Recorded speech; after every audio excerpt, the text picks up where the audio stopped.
is. I know, it's shining, shining, shining. If you guys can fill in back here.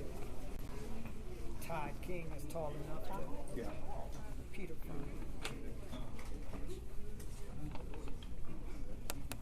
Guys ready?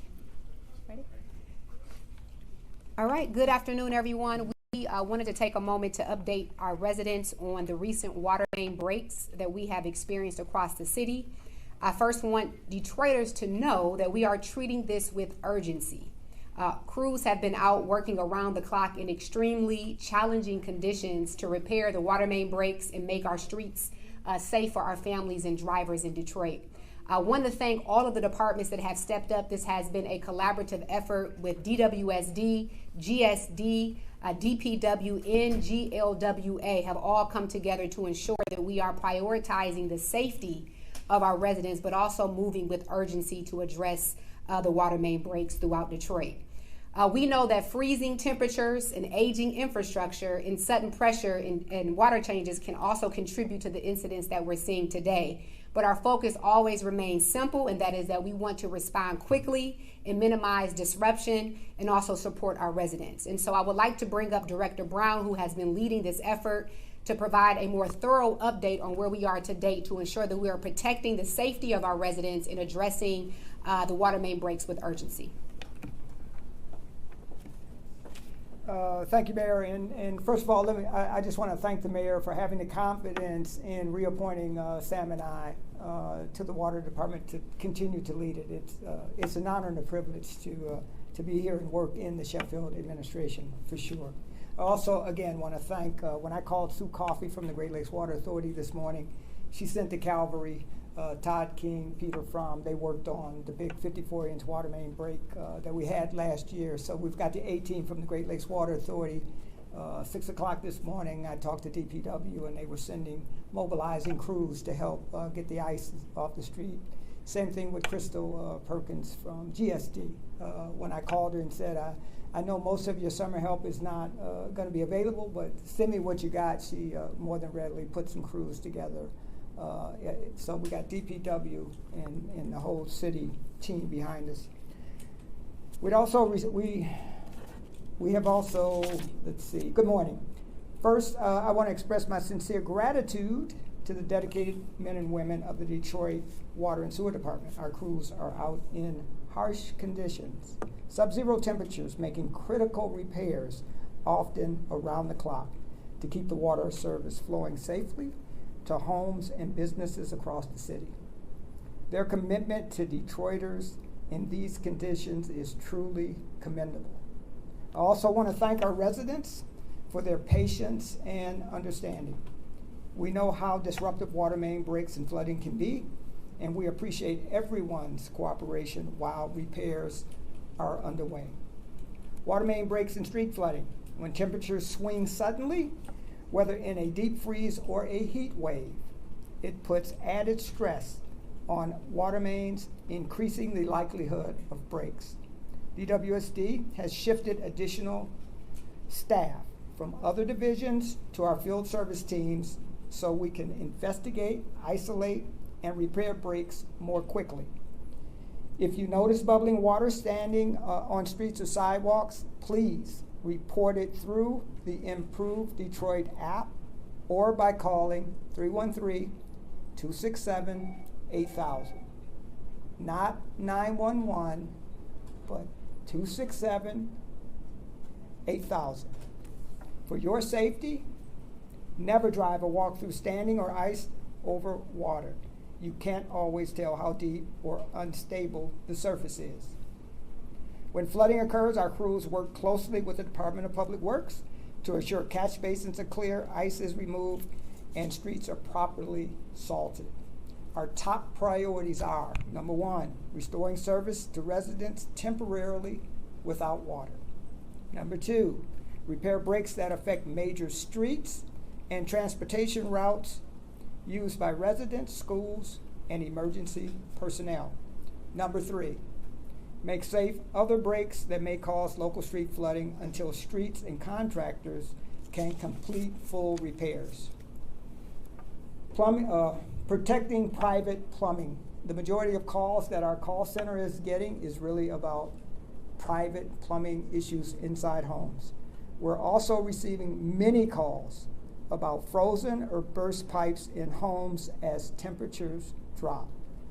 If this happens, please contact DWSD at 313-267-8000 to request a temporary water shutoff to limit damage. Then contact a licensed plumber for repairs. Remember, while DWSD maintains the water meter itself, plumbing and valves inside the home are the homeowner's responsibility.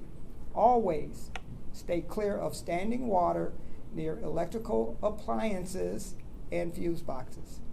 To prevent frozen pipes, keep your thermostat at 55 or higher, even if you're away. Make sure your meter area is heated and insulated. Turn your inlet and outlet valves near the meter every 6 months to keep them working properly. If you manage a vacant property, call us to have the service shut off if the heat is off. For pipes along the exterior walls, leave faucets on a slight drip during extreme cold to keep water moving. Fire hydrant safety. We've had more than a dozen fire hydrants that have been hit by cars. Finally, DWSD is monitoring and maintaining fire hydrants to ensure they remain operable during cold snaps. Please slow down while driving in winter conditions. Sliding into a hydrant can cause a service outage and delay emergency response. If you see a leaking, damaged hydrant, report it through the Improve Detroit app or 313-267-8000. Again, thank you to our employees, to our residents, and the partner agencies for your cooperation and resiliency as we work together to protect our community during severe weather. Now I'll bring up the Deputy Director, Sam Smalley, who's leading the operational portion of this effort. Good afternoon, Sam Smalley, Deputy Director, DWSD. Again, need to reiterate, thank you to our Detroit men and women, our employees who are out there not only in the cold, but they're also getting wet while they're doing this work. And they're braving the elements to make sure that our customers have safe drinking water. Also to our Detroit-based contractors who have stepped up, provided additional resources to help us accelerate the repairs. Thank you to all of them, and certainly our partner agencies, GSD, DPW, GLWA. Everyone's pitching in. This is all hands on deck. It's important to all of us. We currently have 9 crews. We're increasing it to 11 tomorrow, so we'll have additional water main break crews. We have trucks that are salting locations 24/7, and we're adding additional ice removal, snow removal crews to monitor the sites that we have. As Director Brown mentioned, we have some frozen hydrants. We ask everyone, all of our hydrants are inspected at least twice a year by DFD. We currently have 275 hydrants that are out of service out of 30,000. We have 77 hydrants that are frozen. We have boiler trucks that will show up, thaw them out, pump them out. Takes a very little bit of time. So if you see a hydrant that is frozen or has ice coming out, please call 267-8000 and let us know. Do not assume that we already know about it. Let us know. We have a very robust work order management system where we can track all of this data. And with that, it is all hands on deck. Everyone's working. We've reallocated crews from our sewer division and from our lead service line group, so everyone is pitching in toward this effort. Okay. I'll turn it over to Sam Krasenstein, the Deputy Director of DPW. Hi, good afternoon, everyone. I just want to start by reiterating the comments made by Director Brown and Deputy Director Smalley, thanking the men and women of Detroit, both across all the departments. For us, the men and women of DPW that have been out not just the last couple days, but for the last few weeks, taking care of our roadways, salting and plowing. We've basically been on 12-hour shifts nonstop for the last 2 or 3 weeks. So I do want to take the opportunity to thank our drivers, our forepersons, our mechanics that are keeping our trucks up and running over this nonstop effort, which has already been a very long winter. We're only in January here.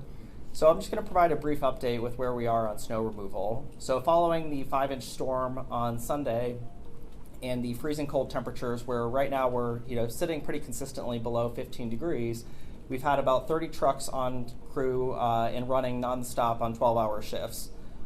We've made it through all of our major roads at this point, and I'm happy to report as of last night, we've made it through 100% of the residential streets. And so for context, that's about 1,860 miles of residential streets across the city that we use contractors for. So the contractors reported they were completed last night. We've had teams out all day yesterday and today verifying that the contractors did the work that they said they were going to do. And we're happy to report that, that all the residential streets are reported and verified to be cleared. However, if residents do find that there are streets that we've missed or streets that are not done to their satisfaction, they can call us at the 313-224-0033 to our street maintenance division, or like for other issues in the city, they can use the Improved Detroit app. The other thing I would remind Detroiters is that in this period of very cold, freezing conditions, we are going to see potholes on our roadways. And we are out there responding. So if you do see a pothole on, it could be our roadway, the county, or state, they can also notify us by using the Improved Detroit app, and we will have crews out there dispatched to ensure that the roadways are staying safe for everybody. With that, I'll hand it back over to Director Brown. Thank you. Thank you. So this morning I was at one of our larger water main breaks over by Denby High School. I think Lang and Britton, that's been repaired, and the crews are mopping up, getting the street cleaned up, and everybody should be in service at that location. Questions? What does the ice removal look like? When I'm on Lang, you're walking on the sidewalk and it's like jagged. Seniors are trapped in their house. Yeah. They can't walk over that. So I guess how long, people are asking me when should I expect this?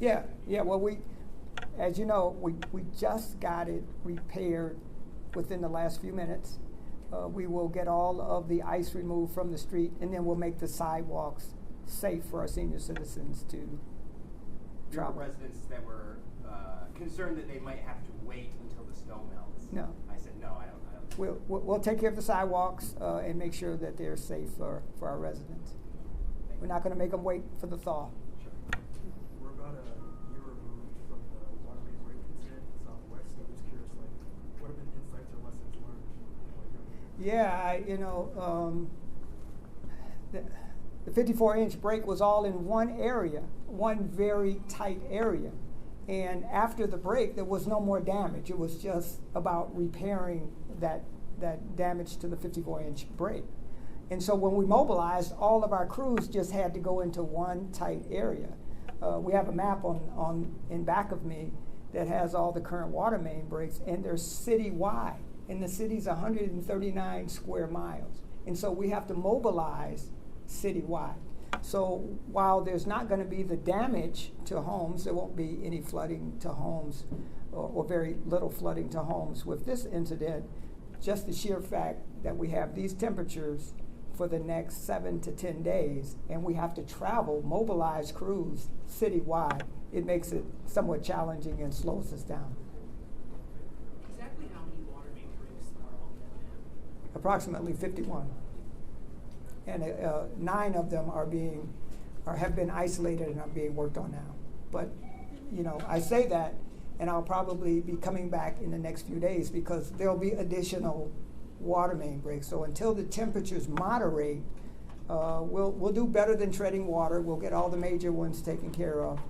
But we need the average temperature this time of year is 32 degrees. We're all looking forward to that day. Were there any reports of damage, particularly on the water main break that you were on this morning on Lane Street? No reports of damage so far. Just we have 3 cars that were towed out of that neighborhood that were impacted by the ice, and so we'll get claim forms out to those residents and make sure that we make them whole for any damage to the vehicles. One of the residents I spoke to said that the street was flooded last night. He says the street Yeah. is often flooded. Is Yeah. that what he Well, said? I don't know about it was often flooded, but what happens is we'll have a minor break, and we'll make a path for that water to get to the sewer so that it can flow away from the area. And then overnight, as the temperatures drop, it breaks more, and it's a bigger break than it started out with. So tonight we're going to have 10 individuals that will be monitoring every site to make sure that if any one site has gotten worse, we can have crews immediately respond and not have the situation that we had last night. Could you speak to the current water main and replacement projects going on? Like, are you I'll let Sam Smalley, that's his area of expertise. So we have a comprehensive asset management program at DWSD where we go neighborhood by neighborhood doing inspection and assessment of both the water and wastewater. We do leak detection, we do other things, we look at the material type, how old it is, what the break history is. All of that combines into a risk assessment. We define risk as the probability of failure times the consequence of failure. Probability of failure is how many times is it broken, what material is it, etc. And the consequence, as Director Brown said earlier, is it a major thoroughfare? Could it affect a freeway, hospital, schools, etc.? So we take all of that data and then we select strategically the mains that need to be replaced that will lower the overall risk throughout the city. Our annual capital spend right now on the water side is about $100 million a year. A lot of that is not just water main replacement, but we also have a requirement to replace 70,000 more lead service lines. So there's a lot of tension and competition for our capital dollars on the water side. Are you doing that work like during these conditions of those projects or these months? Much of our water and wastewater capital work continues even through the winter. Certainly the lead service line work has slowed down. We're on the cusp of bidding out the alley sewer repair work, which is $174 million. That work can continue year-round as well. You provided that phone number for residents to call if they have any issues or concerns. Could they call 211 or is that something totally different? We would ask that they please call us at 313-267-8000. Please don't assume that we already know about it because every day we run into 20 to 30 issues that we haven't been called about, and it will help expedite the repair and our ability to respond. 267-8000. That number is answered 24/7. I call it in the middle of the night sometimes when people call me or text me, and they always answer. Is there a concern about how many more water main breaks we could see as we have a lot more cold weather to get through and the volume of work that could create? There's not a concern. We have the capacity. This is what we do. This is the men and women that work at DWSD are excellent at fixing water main breaks. As you see, the one from this morning has already been fixed. Hopefully each crew can get 2 a day done. So if we get 20 done a day, it's how many more will we continue to get? Until the weather moderates, we're anticipating more water main breaks. But we have a plan, and we'll be on top of it to make sure that no one is out of water. When Sam and I went to bed last night, there was not a resident that was out of water. And so we're proud of that. We're making sure that they're prioritized. Any other questions? We thank you all for coming. Thank you. Thank you. Thank you. Great job. Great, thank you. Thank you. Does Channel 7 have any additional questions? They showed up late. Hi. Yeah. She'll probably, she's probably going to try to go after Both me. people worth knowing. So I feel very lucky. Because you know both of us. I know. All right. well, Gary, is this your phone? So Is this your phone? I saw a text message Oh, about it's yours? Okay. Thank you. Carolyn Rickman. Horn. Or has that already been answered? Okay.